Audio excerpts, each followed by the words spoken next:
My dear students, आज हम लोग नेचर ऑफ क्रिमिनोलॉजी अपराध शास्त्र की प्रकृति के बारे में जानेंगे। अपराध शास्त्र की प्रकृति के संदर्भ में समाजशास्त्रियों एवं अपराध शास्त्रियों में मतैक्यता नहीं है, यानी उनके विचारों में साम्य नहीं है। अपराध शास्त्रीय साहित्य का जब हम अवलोकन करते हैं तो ऐसा प्रतीत होता है कि 20वीं शताब्दी के अधिकांश अपराध शास्त्री एवं समाज वैज्ञानिक अपराध शास्त्र को एक स्वतंत्र विज्ञान के रूप में स्वीकार करते हैं,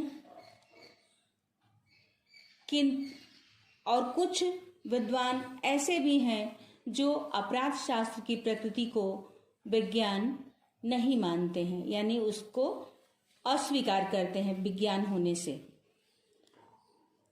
ऐसी स्थिति में हम लोग उन अपराध शास्त्रियों के विचारों को जानने का प्रयास करेंगे जो अपराध शास्त्र को विज्ञान मानने के पक्ष में हैं, और कुछ ऐसे हैं जो अपराध शास्त्र को विज्ञान नहीं मानते हैं, यानी उसके विपक्ष में हैं। इन विचारकों में माइकल एवं एडलर का नाम लिया जा सकता है। इन्होंने अपनी पुस्तक crime, law and social science में कहा है कि भौतिक विज्ञानों की भांति अपराध शास्त्र को एक स्वतंत्र विज्ञान नहीं माना जा सकता, क्योंकि यह समाजशास्त्र एवं मनोविज्ञान जैसे उन विज्ञानों पर आधारित है जिन्हें बहुत से विद्वान आज भी विज्ञान मानने से इनकार करते हैं।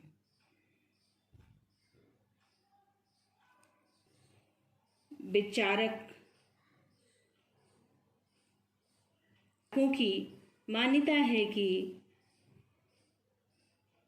शास्त्र में प्राकृतिक विज्ञानों की भांति नियमों एवं सिद्धांतों की प्रतिस्थापना नहीं की जा सकती, इसलिए इसे विज्ञान मानना बेमानी होगा, यानी विज्ञान मानने में शंका प्रकट करते हैं। इसी प्रकार से पाल डब्ल्यू टपन का नाम भी हम ले सकते हैं। ये भी अपराध शास्त्र को विज्ञान मानने से इनकार करते हैं। इनकी जो पुस्तक है पाल डब्ल्यू टपन की, जिसका नाम है जुवेनाइल डेलिंक्वेंसी।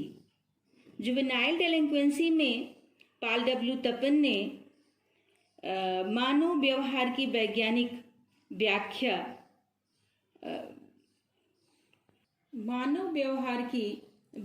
व्याख्या करने वाला विज्ञान, मानव व्यवहार की व्याख्या करने वाला विज्ञान हमें अभी तक उपलब्ध नहीं हो पाया है, तो यह आशा करना ही व्यर्थ है कि अपराध शास्त्र जैसा सामाजिक विज्ञान भौतिक विज्ञान की तरह घटनाओं की वैज्ञानिक व्याख्या करने में सफल हो पाएगा। यानी कि इन्होंने भी अपराध शास्त्र को विज्ञान मानने से इनकार किया है, यानी कि इन्होंने भी अपराध शास्त्र की प्रकृति को वैज्ञानिक नहीं माना है। जॉर्ज बी बोल्ड भी इसी कड़ी में आते हैं। इन्होंने भी अपराध शास्त्र की प्रकृति को वैज्ञानिक नहीं कहा है। इनकी भी जो पुस्तक है थियोरेटिकल क्रिमिनोलॉजी, जिसमें इन्होंने अपना मत रखते हुए कहा है कि यह आशा करना ही ठीक नहीं प्रतीत होता है कि अपराध शास्त्र मानव व्यवहार की संपूर्ण एवं स्वीकार्य व्याख्या अकेले कर पाने में कभी समर्थ भी होगा।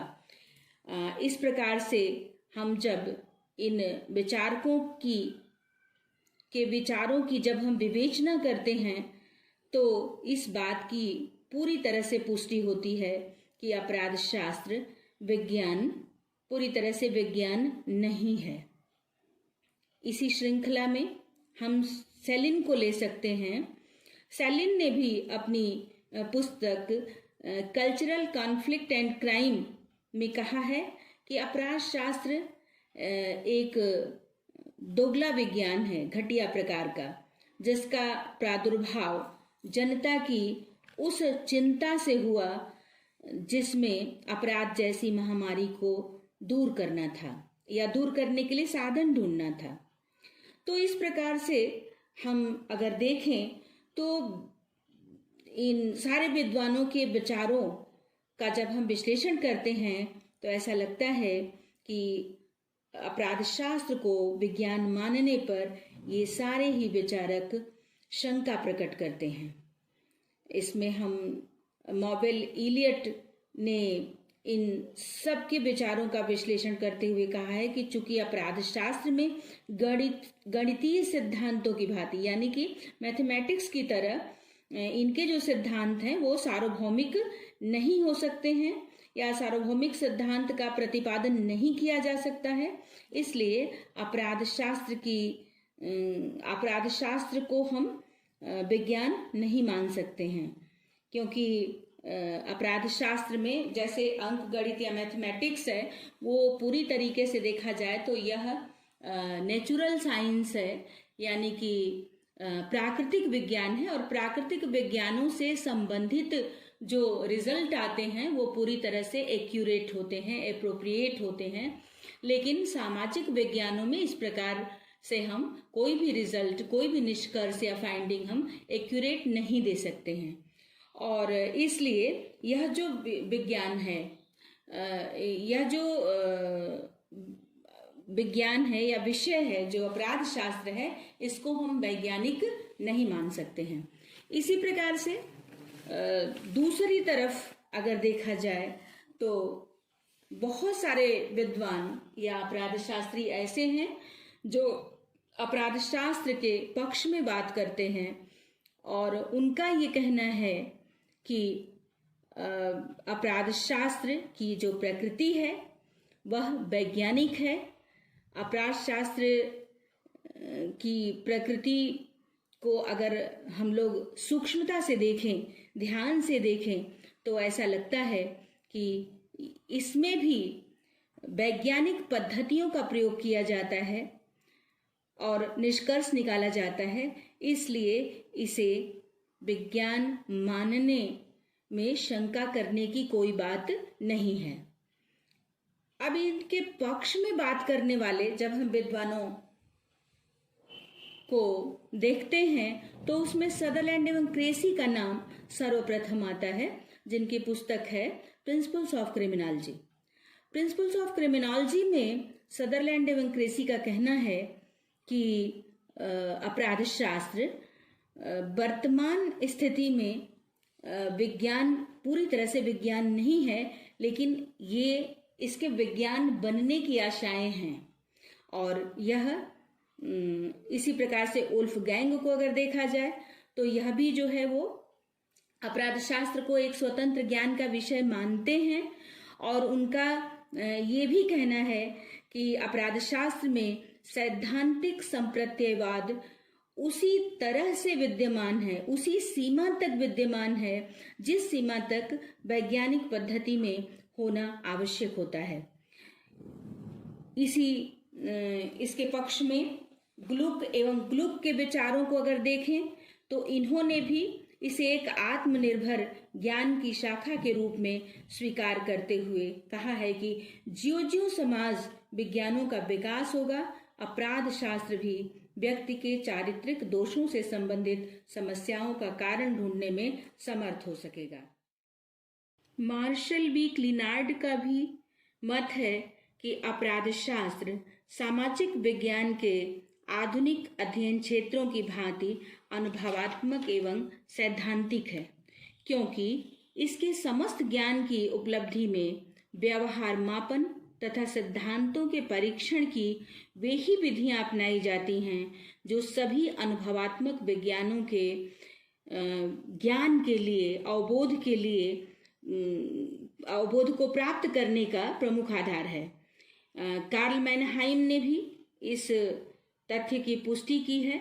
डेनिस सजाबो ने भी अपराध शास्त्र को एक स्वतंत्र विज्ञान के रूप में स्वीकार करते हुए कहा है कि अपराध शास्त्र का अपना एक विशिष्ट अध्ययन क्षेत्र है जिसमें आपराधिक व्यवहार के जटिल सामाजिक घटनाओं के कारणों का विश्लेषण किया जाता है एवं निर्वचन किया जाता है। वैज्ञानिक पद्धतियों के माध्यम से संकलित आंकड़ों के आधार पर इसका अध्ययन किया जाता है। तो इसकी प्रकृति को अवैज्ञानिक मानने का कोई कारण ही नहीं है। यानी कि जो लोग इसको अवैज्ञानिक मानते हैं उनका जो दृष्टिकोण है वो संकीर्ण है। वैसे अपराध शास्त्र विज्ञान के रूप में अगर देखा जाए तो विवादास्पद है, लेकिन वैज्ञानिक प्रणाली से या वैज्ञानिक पद्धति से अपराधों एवं अपराधियों का अध्ययन अपराध शास्त्र को विज्ञान का रूप देता है। लेकिन मानव व्यवहार की परिवर्तनशील प्रकृति के कारण, स्वभाव के कारण इसका विज्ञान स्वरूप कई बार नष्ट हो जाता है। साथ ही हमारे स्वयं के जो अनुभवों के आधार पर व्यक्तियों के व्यवहारों का विश्लेषण जो किया जाता है वो हमेशा बायस्ड रहता है, यानी कि अभिनत रहता है, जो इस शास्त्र को विज्ञान होने से रोकता है। विज्ञान एक पद्धति के अतिरिक्त विषय वस्तु भी है। विषय वस्तु के रूप में विज्ञान ज्ञात तथ्यों का एक संग्रह है जिन्हें उन्हीं में से उपकलित व निगमित सिद्धांतों के आधार पर वर्गीकृत एवं सहसंबंधित किया जाता है। पद्धति की दृष्टि से विज्ञान में ज्ञान प्राप्ति के लिए अनेक चरण यानी कि अनेक स्टेप्स पाए जाते हैं, जैसे कार्यवाहक उपकल्पना का निर्माण। ये उपकल्पनाएं जो हैं वो तथ्यों का स्थायी व प्रयोगात्मक विवरण देती हैं, मतलब साथ ही अन्य तथ्यों को समझने में मार्गदर्शक होती हैं। तथ्यों का संग्रहण, वर्गीकरण, विश्लेषण व तुलना द्वारा उपकल्पना का परीक्षण किया जाता है। विश्लेषण द्वारा तथ्यों में पाई जाने वाली एकरूपता व नियमितता से संबंधित सामान्यीकरण, जनरलाइजेशन, इन सामान्य अनुमानों से निगमन विधि यानी कि जो डिडक्टिव मेथड है एवं व्यापक से विशेष प्रक्रिया द्वारा निष्कर्ष निकालना तथा इन निष्कर्षों को अतिरिक्त अनुसंधानों द्वारा प्रमाणित करना। अब इन सारे चरणों को अगर देखा जाए तो वैज्ञानिक सत्य निरूपित करते हैं जो सिद्धांत बनाने में सहायता करते हैं। इसलिए आज अपराध शास्त्र को हम एक विज्ञान मान सकते हैं, क्यों कि इसकी जो प्रकृति है इसके संबंध में हम कुछ और भी महत्वपूर्ण बातें कर सकते हैं। जैसे अपराध शास्त्र एक सामाजिक विज्ञान है क्योंकि इसमें अपराध का अध्ययन एक सामाजिक तथ्य के रूप में किया जाता है। यह एक प्राकृतिक विज्ञान यानी कि जो भौतिक विज्ञान है या रसायन शास्त्र है वो नहीं है, लेकिन यह एक सामाजिक विज्ञान है, ऐसा कहा जा सकता है। इसके अलावा अपराध शास्त्र एक निरपेक्ष विज्ञान है क्योंकि इसमें वास्तविक अध्ययन किए जाते हैं। यह आदर्शात्मक विज्ञान नहीं है क्योंकि इसमें क्या होना चाहिए के स्थान पर क्या है का अध्ययन किया जाता है। अपराध शास्त्र एक विशुद्ध एवं व्यावहारिक विज्ञान है क्योंकि इसमें अपराध, दंड एवं उपचार के दोनों पहलुओं, सैद्धांतिक एवं व्यवहारिक का अध्ययन किया जाता है। इसके अलावा अपराध शास्त्र सामान्यीकरण करने वाला विज्ञान है क्योंकि इसमें सिद्धांतों का निर्माण करने एवं सामान्य नियमों की खोज करने का प्रयास किया जाता है। अर्थात हम ये कह सकते हैं कि यह विशिष्टवादी अथवा व्यक्तिवादी विज्ञान नहीं है।